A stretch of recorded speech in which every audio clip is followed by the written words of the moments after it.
Good morning. সকাল সকাল চললাম কাঞ্চনজঙ্ঘা এক্সপ্রেসে, কিন্তু নর্থ জলপাইগুড়ি। আমরা যাচ্ছি বর্ধমান। আমার সঙ্গী আমার মায়ের সাথে, আর ওইখানে গিয়ে দেখাবো কোথায় কোথায় যাচ্ছি।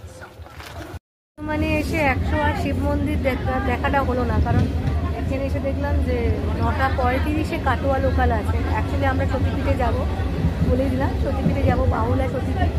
তো যেটা কাটোয়া থেকেও আরও ডিস্টেন্স আছে। এবার দিয়ে এখানে যদি 108 মন্দিরটা দেখি এবং এর পরের ট্রেন দুটোর পরে, ফলে ওইখানে আবার যেতে পারবো।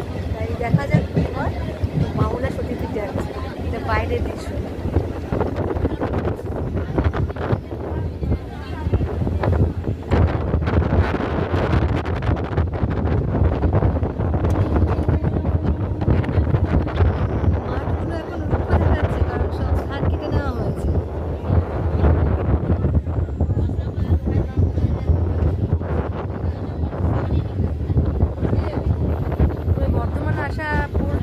মাঠে কিন্তু আলু চাষ আর সর্ষে চাষ দেখেছি, সেটা বেশ চোখ জোড়াচ্ছিল। এখানে সেটা দেখতে পাচ্ছি, পরে আসে ভালো লাগছে। আর ট্রেনের সামনেটা দাঁড়িয়ে আছি, রেলগেট ট্রেনের সামনেটা। তো এই যে বাইরের দৃশ্য,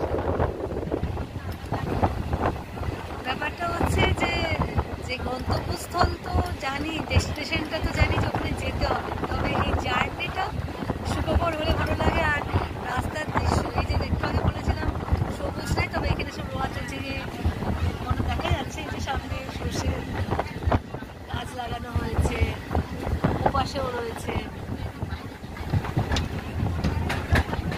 আর এই ট্রেন লাইনের সাথে সাথে ওপাশে ঠিক রাস্তাটাও যাচ্ছে।